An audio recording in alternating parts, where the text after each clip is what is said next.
সবচেয়ে কমন যে প্রশ্ন বারবার এসেছে সেটা হলো যুবকদের প্রশ্ন, বাবা মা বিয়ে দিতে চায় না, আমরা কি করব? তরুণদেরকে আহাজারে আমার খুব কষ্ট দেয়, কারণ আমি খুব বেশি বয়সে বিয়ে করিনি। আমি এখন নানা হয়েছি, আপনারা অনেকে জানেন।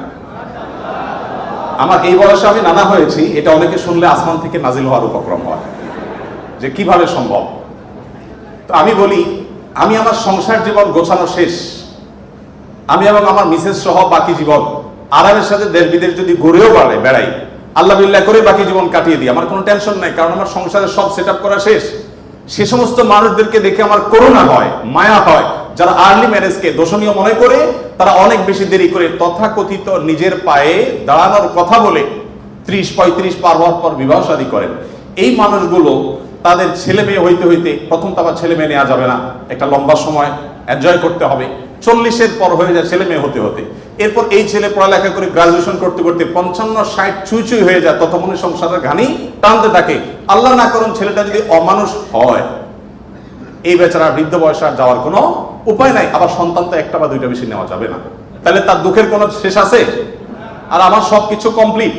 এখন ছেলে মেয়ে যদি বেশি বেতাল হয়, বেলাইন হয়, সোজা কানটা বলে দিয়ে দরজা দেখা দিতে কোনো অসুবিধা নাই, কারণ আমার সেকেন্ড, থার্ড, ফোর্থ অপশন আছে, অনেকগুলো সন্তান আছে। আর দ্বিতীয়ত আমার বয়সে এখনো অনেকখানি বাকি আছে। যাই হোক, আমি সেদিকে যাচ্ছি না। আমি যেটা বলছিলাম সেটা হলো, ছেলেদের এই বেচারাদের যে অসহায়ত্ব, এটার কথা কেউ বলে না। দেখেন, আমিও নারীদের ওয়াজি করে গেলাম, ছেলেদের অসহায়ত্বের কথা একটু বলি। এই বেচারারা যতদিন বাবার সংসারে থাকবে, তোমার ঘানে তুমি টানো, বাবা মা বাধ্য না। মেয়েকে কিন্তু এটা বাবা বা মা বলতে পারেন না। এরপর যখন বিয়ে হবে, বিয়ের সময় ওই যে ছেলেরা চিরকুট নিয়ে আসে, হুজুর একটু বলে দেন আমার আব্বা এখানে আছে। আমি পল্টনে একটা হোটেলের উদ্বোধনী দিনে আমার এক বন্ধু মানুষ সেখানে গেছিলাম, এক ছেলে তার বাবাকে ধরে আমার কাছে নিয়ে আসছে, এসে বলছে, হুজুর আপনার অনেক ওয়াজ শুনছি, আজকে আমার বাপরে হাতের কাছে পাইছি, আমাকে বিয়ে দেন। আমি বহু বলছি, আজকে আপনি হাতে নাতে বলেন। আমি নিজে লজ্জা লাল হয়ে গেলাম, ছেলে কি বেহার মতো।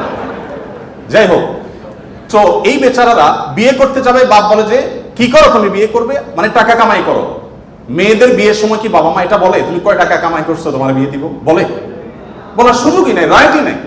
এরপরে বিয়েটা যখন হয়ে যায়, এই বেচারা এতদিন নিজের পেট পালা লাগতো, এখন বউয়ের পেট পালো, ছেলে মেয়ের পেট পালো, তাদের উপার্জনের দায় দায়িত্ব তার। নিজের বাবা মা যদি বৃদ্ধ হয়ে যান, অসহায় হয়ে যান, তাদের দায়িত্ব তার। বাপের বাড়ি যাওয়ার সময় বাজারটা তার করতে হয়, শ্বশুর বাড়ি যাওয়ার সময় মিষ্টির প্যাকেটটার টাকাও তাকে দিতে হয়।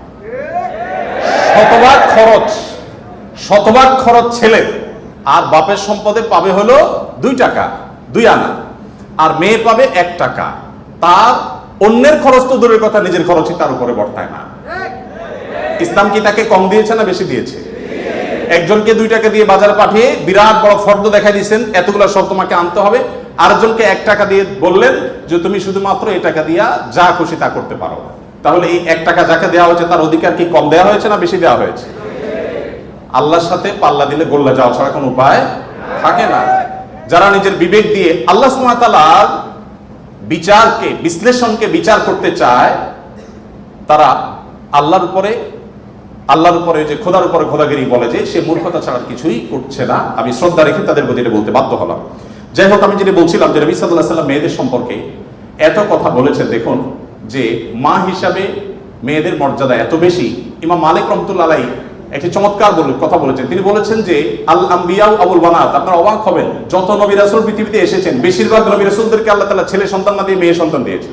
নবী করিম সাল্লাল্লাহু আলাইহি ওয়াসাল্লাম বলেছেন, কোন বাবা, কোন অভিভাবক, কোন প্যারেন্টস, কোন মা যদি কোনো কন্যার কারণে কন্যা দায়গ্রস্ত হয়ে পড়েন, সমাজের মানুষের কুসংস্কারের কারণে যদি তার মুখটা ছোট হয়ে যায়, কোন কারণে তিনি যদি কোনটা সময় পরিস্থিতির মধ্যে পড়ে যান, এরপরও তিনি যদি সেই মেয়েদেরকে লালন পালন করার ক্ষেত্রে কোনো কার্পণ্য না করেন, সমাজের বিরুদ্ধে দাঁড়িয়ে বুক টান করে যে তার কন্যাদেরকে তিনি ভালোবাসা দেন, সদাচরণ করেন, তাদের অধিকার যথাযথভাবে দিয়ে দেন, তাহলে সেক্ষেত্রে নবী সাল্লাল্লাহু আলাইহি ওয়াসাল্লাম বলেছেন এই কন্যাদের প্রতি সদাচরণ করবার কারণে জাহান্নাম থেকে মুক্তির কারণ হবে কিয়ামতের ময়দানে ওই ব্যক্তির জন্য। এটি নবী সাল্লাল্লাহু আলাইহি ওয়াসাল্লামের বহু হাদিস আছে, আমি আর সেদিকে যাব না, শুধুমাত্র একটি হাদিস বলে শেষ করব। সেটা হলো, আপনারা জানেন নবী করিম সাল্লাল্লাহু আলাইহি ওয়াসাল্লামকে জিজ্ঞাসা করা হলো, ইয়া রাসূলুল্লাহ মান আহাক্কুন নাসি বিহুসনি সুহবাতি, আমার সবচেয়ে ভালো আচরণ পাওয়ার অধিকারটা কার?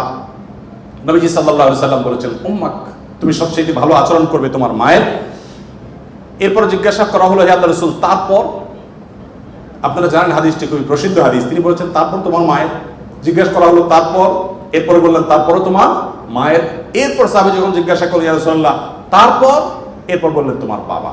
আপনারা অনেকে শুনেছেন ডক্টর জাকির নায়েক, তিনি এই হাদিস প্রসঙ্গে বলেছেন আল্লাহ নবী সাল্লাল্লাহু আলাইহি সাল্লাম গোল্ড মেডেলটাও দিলেন মাকে, তারপর সিলভার মেডেলটাও দিলেন মাকে, ব্রোঞ্জটাও দিলেন মাকে, বাবাকে দিলেন একটা সান্ত্বনা পুরস্কার।